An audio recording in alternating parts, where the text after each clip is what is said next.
Hey guys, Andy here. So the original Pocophone F1 that launched 2.5 years ago was one of the most hyped sort of budget import devices or phones even of that year, but that I could remember for quite some time. I don't remember there being as much hype about a budget phone as there is about the Pocophone F1 by Xiaomi. Almost by any phone, there's just so much hype for this device. And the hype was around, it came with a Snapdragon 845, which at the time was the top-end chipset, normally in kind of £800 devices, and it was being released at £250. So there was masses of hype around how is Xiaomi doing this?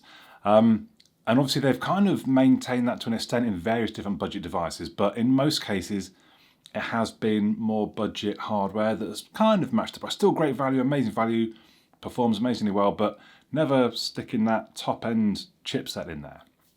And the F3, it doesn't have the Snapdragon 888, which would be the equivalent right now. That is the most recent top-end chipset. But it has an 870 5G, which by all accounts is a new chipset of a sort of kind of top-end, but reading a little bit about it, it sounds more like it's a bit of a copy of last year's top-end, which people say, well, it's no bad thing. Last year's top end was still very good, obviously. But I suppose I'm just saying it's not quite the same as that original Pocophone F1. But we're here today to find out, how good is it? I'll throw in at this point that I kind of got caught out a bit by Xiaomi. So when they release new devices, it's not always that they come to the UK straight away. So when I saw the F3 was coming, I thought, well, I need to check this phone out. I've done the original F1, I've done the F2 Pro, now the F3 is coming. So I ordered it from Geekbench, I think, and I've waited like 6 weeks for it to come. And in that time, they've put it on the UK website. And I could have just ordered it off the UK website. And it's even £20 cheaper on there than I've paid from Geekbench. So it is on me.com for $299 for the 6 gig version. But anyway, so today is just the unboxing. There's not massive, there's not so much opinion. I will have a bit of a play and tell you some first thoughts, but please do make sure you subscribe because that's where more content on the device will appear over the coming week. But anyway, let's get on with unboxing and taking a quick look at the F3.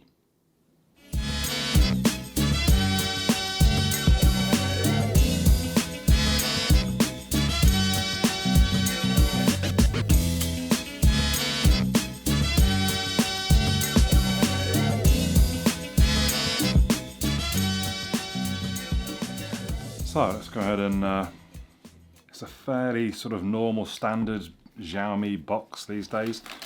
I think they do quite well in providing a reasonably good unboxing experience. They're normally sort of quite good quality boxes and such. And this actually looks very similar, I think, to the original F1. I can't remember what the F2 box looked like. Oh, welcome to the Poco family. Interesting. Or not. So there is the device. So it comes in black, deep ocean blue, or in this case, white. We've got, so we've got, is that stickers? What is that? Yeah, so we've got some Poco stickers. We've got a manual. I don't even know what this is. A headphone adapter and a case, which is fairly normal for Xiaomi devices to include a case, which is actually quite appreciated. So there it is, the white with the camera array. Let's just finish off what's... So again, buy it from the UK and you'll not need the adapters and things. What else did it tell us on the front? So, Snapdragon 870 with 5G. It's 120 Hz, 6.67 AMOLED, and it is in fact 2400 by 1080. So that's a 20:9 screen ratio, and it's about 395 pixels per inch. Dolby Atmos dual speakers and a high resolution 48 megapixel triple camera.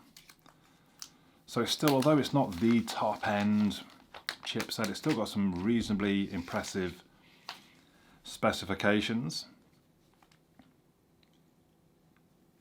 And much like I think it was the Note 10, the Redmi Note 10, it's got quite a big, I mean not as big, almost like a dual camera bump. That's an actual bump there, look, and then the actual lenses. I guess while we're looking at it, I'll just mention the camera. So it's a 48 megapixel regular wide angle, f1.8, which isn't bad. Then we've got an 8 megapixel ultra wide and a 5 megapixel macro. Macro lenses, I'm not really bothered by. They can be kind of fun, I suppose. So it's quite a nice design, I think. It looks okay. It's nothing sort of overly special, but quite nice all in all. Power button, volume rocker above, and I believe a fingerprint sensor in the power button. So it's much the same size as the F2 Pro. It's slightly thinner though, at 7.8 millimeters, which I'm in favour of. That's good. And I think I've not written it down, but I think it's 195 grams. It doesn't feel overly heavy. Nothing more than you might expect for a device of this size, I guess. Let's get it booting up. So I guess those are the speakers on the top, the stereo speakers on the top, and obviously down there at the bottom. Got the SIM tray, Type-C connector. Software-wise, it should be running MIUI 12, which is based on Android 11. And MIUI these days actually quite a nice operating system. It started off, go back probably to the original Pocophone F1. It was a bit of a hindrance. It was a reason not to buy the device, but these days, actually, MIUI is quite nice. As you see there, it comes with Gboard. Anything else to point out? So I guess the other hardware specs, I've mentioned the Snapdragon 870. It's got an octa-core processor. It's got the Adreno 650 GPU, which is actually the same as last year's F2 Pro, which is a little weird. I'm not sure what the most recent Adreno is to be. I've not done many phone reviews in this last sort of half year, as you probably might be aware. This one is the 6GB with 128GB of storage, but you can get 8GB of RAM with 256. It has UFS 3.1 file system, which should be quite quick. We've been through the screen, I think. AMOLED 120 megahertz, HDR10+, Corning Gorilla Glass 5. Been through the cameras. Then I suppose the only sort of final bit of hardware is the battery, which is a LiPo non-removable 4,520 milliamp hours. It does do fast charging at 33 watts. It says it will charge to full from nothing in 52 minutes. It does power delivery 3.0 and quick charge 3+. So I like that it's got the standards. It uses the standards, the power delivery standard, for example, because I prefer to leave the chargers in the box and I just use the power delivery chargers that I've got. So that's good. Okay, so at this point, I'll get a few things installed and set up and logged in and connected to Wi-Fi and all that kind of thing, and then we'll come back to take a bit of a first look at things. Be right back. So I've got a few things installed, got it updated. Fingerprint sensor seems quite reliable, as you can see there. What I have noticed, the power button's quite flush along the side. So sometimes when there's a thumb fingerprint sensor, the power button is like on a recess or it's just something so you don't miss it really. And I do find a little bit that I'm kind of like just sort of reaching and hoping I hit the right place. I mean, so far I am doing it's fine because it is in the right place and it's quite a natural position for it to be. And it seems quick enough and reliable enough, so it's fine. It just wondered or almost expected a bit of a recess where the power button would be. So I've run Geekbench 5, as you can see. It's got 2,557, which is pretty respectable. That's in the sort of areas of the Realme 2X Pro, the Huawei Nova 5T. It's above my Pixel 4. It's in the region of the OnePlus 7 Pro. So it's a respectable enough score. That chipset seems to be pretty good. I haven't really used it a lot. I mean, it seems smooth enough. But obviously, I'll use more in the next week or so. And I will give much more detail in the actual review. Just having a quick look at a few things at this point. Let's go into, for example, the screen.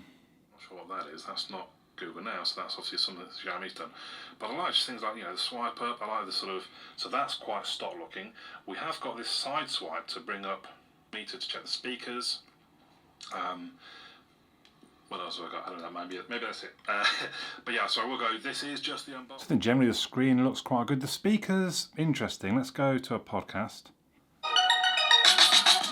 I'm Brian McCullough. Today, it's new chip day. Intel unveils its 11th gen Core Tiger Lake H10 nanometer chips. Big chip news day once again, because first of all, Intel has unveiled its 11th gen Core Tiger Lake H10 nanometer. So it actually sounds really loud. I can feel the phone itself kind of vibrating with the speakers. Don't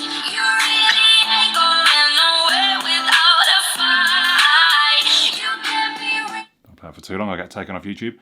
But the speakers on first, I mean, I think there's a little bit of distortion. I'm at full volume, obviously, and I can just drop it down a little bit because, to be honest, full volume, it does seem quite loud. Now, one thing I've not done is check the camera. Let's bring in Deadpool.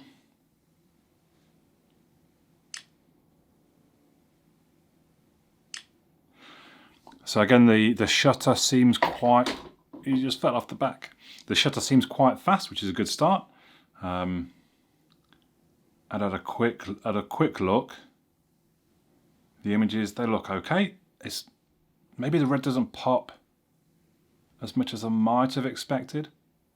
So in fact, I've just dashed outside. I've realised it's a really nice sunny day and I didn't go outside and take the camera. So I've just dashed outside, taken a few different photos. And all in all, I mean, it looks okay. It looks bordering quite good. I tried a quick selfie and that looked quite good. That sometimes can be a bit weak. The ultra wide angle was maybe slightly oversaturated, but we'll see. But generally it seemed okay.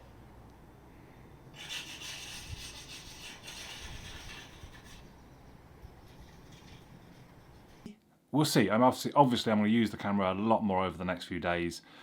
And I'll comment on it in much more detail in the final review.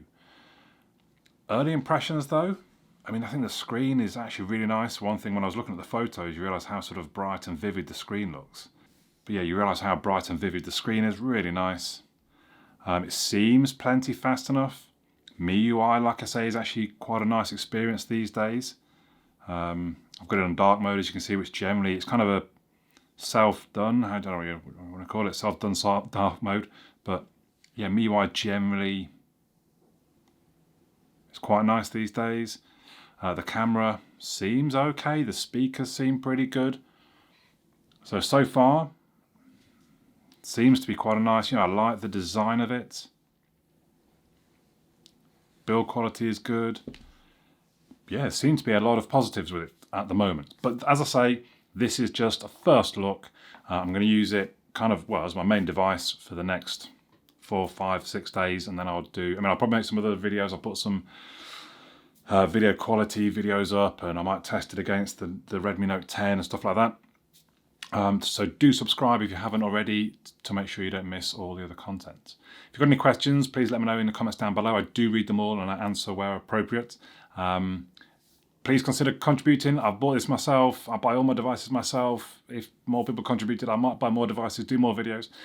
So do consider that. Again, there's details in the video description of how you can do that through either Patreon or just buy me a coffee if you want to do a one-off quick donation.